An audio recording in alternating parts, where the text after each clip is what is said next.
I don't debate people for primarily three reasons. I've had a lot of people trying to debate me, people asking me to debate other people, stuff like that.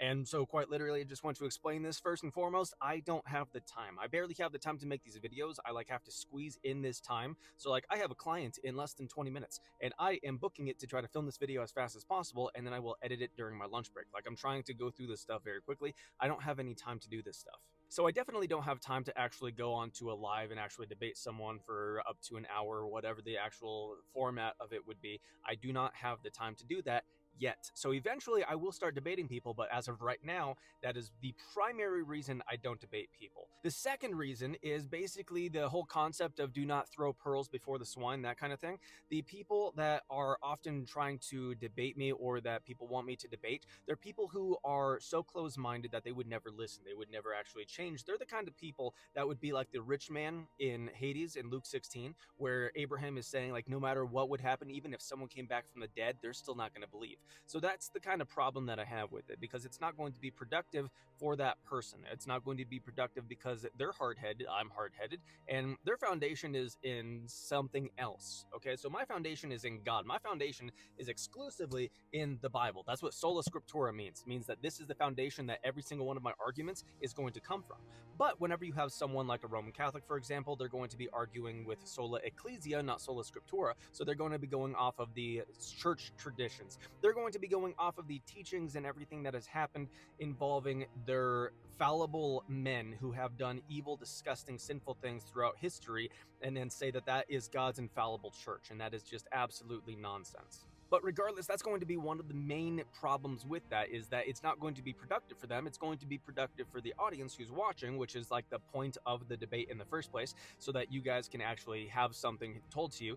But it's not actually that beneficial, because you're already going to be on one side primarily. So you're going to be able to learn apologetics in one way or the other, but you as the audience, you're either going to be on one side or the other, so it's not going to really convince you or persuade you very much. However, if I were to be challenged to do a debate with an actual Christian over a non-essential issue, I would be much more inclined to cut away time out of my very busy life to try to have that discussion, because that one can actually genuinely be something that is beneficial and positive to discuss, because I could have my mind changed, they could have their mind changed, because we're both going to be arguing from the Bible. We're going to exclusively be arguing with this as the foundation for that which we're speaking. So whenever you have people who actually go off the same foundation, someone can show me something in this book that can correct me on my theology, and I will happily be corrected if the Bible within its context actually says that. There's not a lot of things that I currently think I could be corrected on, because I've read this book more than I could possibly tell you. And it's not necessarily this arrogance, I know everything about the Bible, anything like that. I've been corrected by the Bible hundreds of times. I've been corrected by other Christians showing me stuff in the Bible hundreds of times. So I think that all the main things that I've been corrected on, I think I've been corrected on them. I'm always open to be corrected further whenever it's actually coming from the Bible. So if it were with an actual brother or sister in Christ, and we wanted to debate something like the rapture, for example, that is such a non-essential, minimal little issue that's mostly fun to talk about. It has nothing to do with salvation, and we can go through all the scriptures, we can go through the context, we can go through everything like that, and actually have a very good, productive conversation with one another. That I would be more willing to do that, given that I can find time to do it, because that would be something that could be possibly beneficial for me or the other person.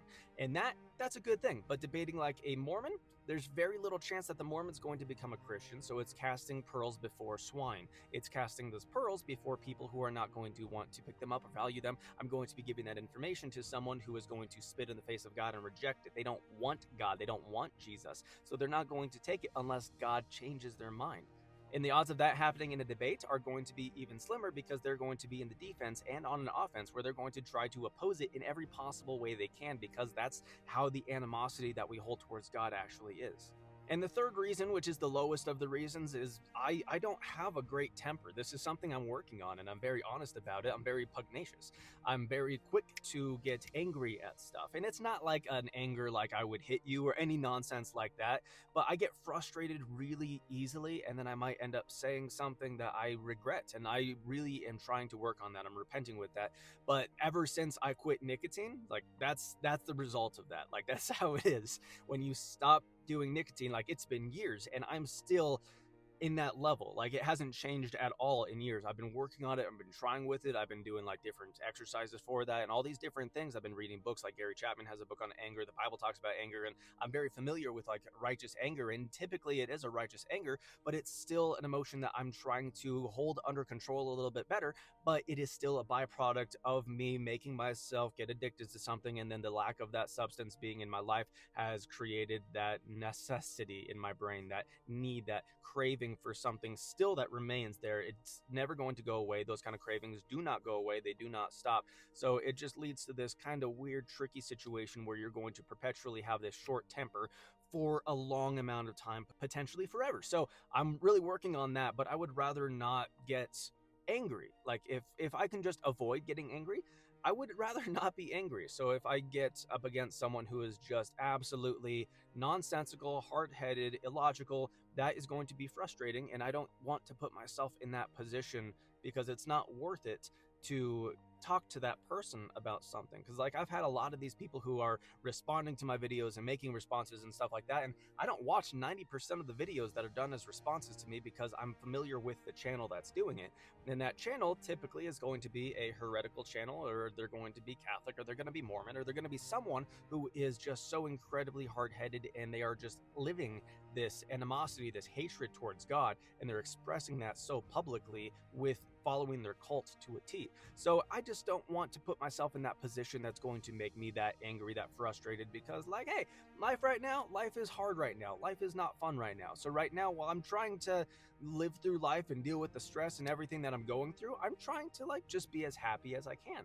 And so that is one thing that's again, I don't want to deal with right now. So not only do I have the time, but it's not going to be very productive at this moment, and it's going to be with people who are going to make me angry.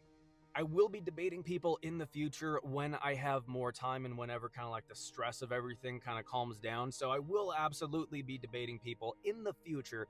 But as of right now, I'm just going to stick to making these videos and ignoring all the trolls and all the abominable people that comment on my videos on a daily basis, hundreds of times. But I hope that this made sense, and I hope that this answered your question on why I'm not debating people. If you want to get a shirt, go get a shirt, taco-talks.com. Go support me on Patreon, follow me on X, link trees in bio. God bless.